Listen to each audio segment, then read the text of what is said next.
সাধারণ আলু দিয়ে যে অসাধারণ একটা রেসিপি তৈরি করা যায়, ভিডিওটি না দেখলে বিশ্বাসই করতে পারবেন না। এতটা মজার, মাছ মাংস ফেলে শুধু এইটা দিয়েই খাবেন। এখানে একটা মিক্সিং বল নিয়েছি, 1 পিস বড় সাইজের আলু নিয়েছি, গাজর নিয়েছি, 1 পিস টমেটো নিয়েছি। এখন খুব ভালোভাবে ধুয়ে নিব। এখন একটা মিক্সিং বল নিয়েছি, গাজর এবং আলু এভাবে আমি লম্বা লম্বা শেপ করে কেটে নিয়েছি। চাইলে আপনারা এর চাইতেও ছোট ছোট করে কুচি কুচি করে কেটে নিতে পারেন। এখন পরিষ্কার পানি দিয়ে 2 থেকে 3 বার খুব ভালোভাবে ধুয়ে নিব।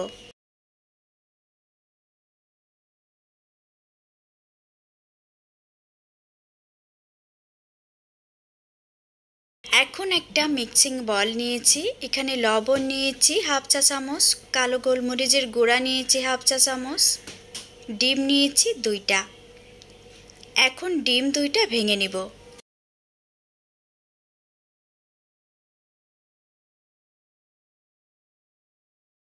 একটা চামচের সাহায্যে খুব ভালোভাবে মিশিয়ে নিব।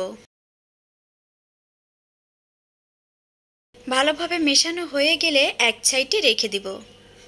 চুলার উপরে একটা প্যান বসিয়ে এখানে খাঁটি সরিষার তেল দিয়েছি 1/2 কাপ। ডিমের মিশ্রণটা এখানে ঢেলে দিয়েছি। এখন মিডিয়াম টু লো হিটে ডিমটা ভেজে নিব। এভাবে ঝুরি ঝুরি করে ভেজে নিতে হবে।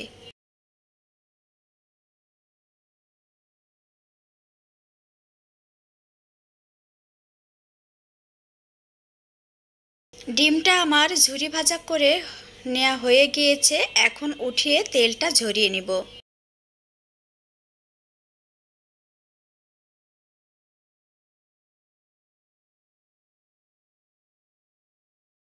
একই তেলে রসুন কুচি দিয়েছি 1 টেবিল চামচ, পেঁয়াজ কুচি দিয়েছি 1 টেবিল চামচ। এখন একটু তেলে নাড়াচাড়া করে নিচ্ছি। লবণ দিয়েছি স্বাদ অনুযায়ী।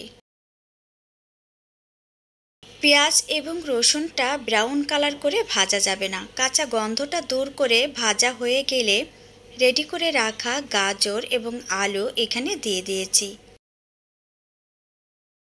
দিয়ে এখন ভালোভাবে একটু মিশিয়ে নিচ্ছি। দিয়েছি কাঁচা মরিচ 4 ফালি করে এভাবে কেটে নিয়েছি। দিয়ে আবার একটু খুব ভালোভাবে মিশিয়ে নিচ্ছি।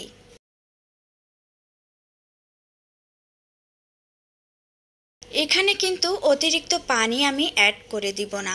ঢাকনা দিয়ে ঢেকে মিডিয়াম টু লো হিটে একটু মাঝে মাঝে উল্টে পাল্টে দিব আর ভেজে নেব। একটু সাবধানে করতে হবে যেন এই লম্বা লম্বা করে কাটা শেপটা নষ্ট না হয়ে যায়।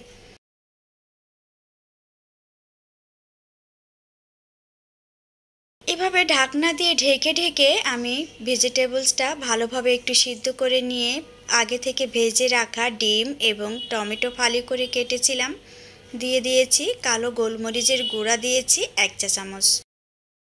দিয়ে আবার একটু ভালোভাবে মিশিয়ে নিচ্ছি। লম্বা শেপটা দেখতে অনেক সুন্দর লাগে। চাইলে আপনারা ছোট ছোট করেও কাটতে পারেন, তবে এভাবে করে ডেকোরেশন করতে অসাধারণ লাগে।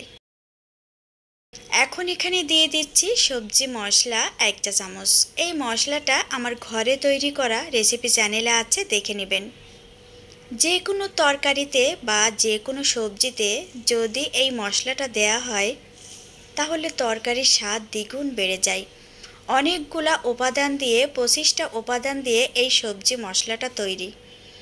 তো আজ এ পর্যন্ত, সবাই ভালো থাকবেন।